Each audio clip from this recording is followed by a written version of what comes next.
আসসালামু আলাইকুম। একটা খুবই গুরুত্বপূর্ণ ভিডিও নিয়ে আপনাদের সামনে আসলাম। অনুরোধ রইল ভিডিওটি দেখবেন। দেখেন, আমার এই দেশটা আমার, এই দেশটা আপনার, এই দেশের মানুষের। এই দেশটা রক্তের বিনিময়ে পাওয়া। এই দেশটা আমরা রক্তের বিনিময়ে অর্জন করেছি। স্বৈরার শাসক 16 বছর পর স্বৈরার শাসকের পতন হয়েছে।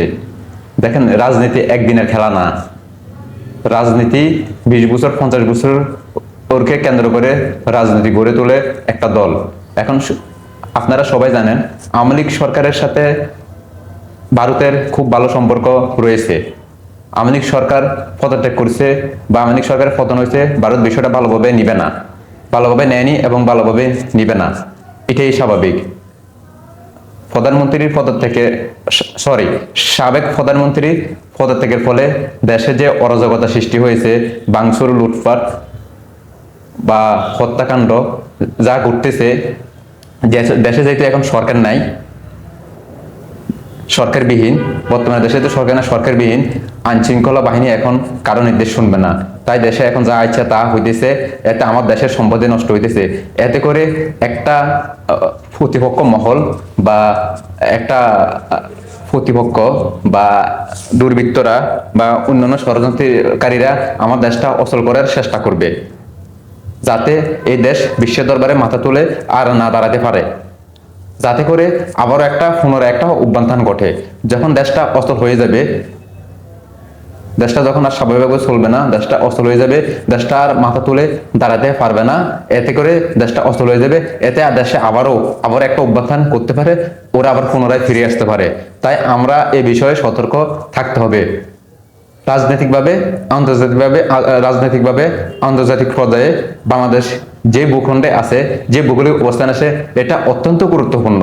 এই রাজনৈতিক বাংলাদেশকে কেন্দ্র করে বিশ্বে অনেক রাজনীতি হয়। আমেরিকা, ইউরোপ, চীন, ভারত সহকারে শুরু করে অনেক রাজনীতি হয়। আর একটা কথা আপনারা মনে রাখবেন, আওয়ামী লীগ সরকারের সাথে ভারতের যেহেতু অত্যন্ত ভালো সম্পর্ক, এই বিষয়টা ভারত সহজেই মেনে নিবে না। তাই দেশে একটা অরাজকতা সৃষ্টি করবে, দেশটাকে অচল করে দিবে। এতে ক্ষতি আমার, আপনার, এই দেশের মানুষের। আমরা স্বৈরাচারী সরকার থেকে মুক্ত হয়ে আমরা এই দেশটাকে আবারও যেহেতু অন্যের কাছে তুলে দিতে না হয়, অন্যরা আমার এই দেশটাকে যাতে শোষণ করতে না পারে, সেদিকে আমরা বিশেষ খেয়াল রাখতে হবে। আপনারা সবাই জানেন, 2016 সালে সেনা প্রধান অভ্যর্থনার মাধ্যমে এরদোগানকে সরিয়ে দেওয়া হয়েছিল। তখন আবারও পাল্টা একটা বক্তব্যের মাধ্যমে একজন আবারও ফিরে আসে। তাই দেশটাকে যখন অচল করে দিবে, একটা প্রতিপক্ষ মহল দেশটাকে অচল করে দিবে, তখন দেশে আবারও অভ্যুত্থান ঘটিয়ে ওরা আবারও ফিরে আসতে পারে। যেহেতু দেশটা অচল হয়ে গেলে বর্তমানে দেশটা স্বাভাবিক চলবে না, তো ওরা আবার ফিরে আসতে পারে। এই বিষয়ে আমরা সবাই খেয়াল রাখতে হবে। আমরা আনন্দ মিছিল করতে পারি, মিষ্টি বিতরণ করতে পারি, এগুলো করতে পারি, কিন্তু রাষ্ট্রীয় সম্পদ ভাঙচুর করব না। কারণ সরকার যেই আসুক, এই সম্পদ সরকারের না, এই সম্পদ জনগণের টাকা কিনা, জনগণের রক্তে অর্জিত সম্পদ। তাই রাষ্ট্রীয় কোনো সম্পদ যেহেতু নষ্ট না হয়, সেদিকে আমরা খেয়াল রাখতে হবে। আর যাতে আমরা মুসলমান, আমাদের ধর্মে যেহেতু হত্যাকে সমর্থন করে না, তাই আমরা হত্যাকাণ্ডে লিপ্ত হব না।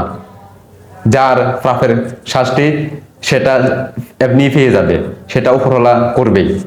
এখন আমরা প্রতিহিংসামূলক, ধ্বংসাত্মমূলক কর্মকাণ্ড বলে কিভাবে আমরা সামনে এগিয়ে পারি, কিভাবে আমাদের গুণে দ্বারা সমাজে যে ওই পোকাগুলো আছে সেগুলোকে আমরা মেরে ফেলতে পারি, আমরা সে নিয়ে কাজ করতে হবে।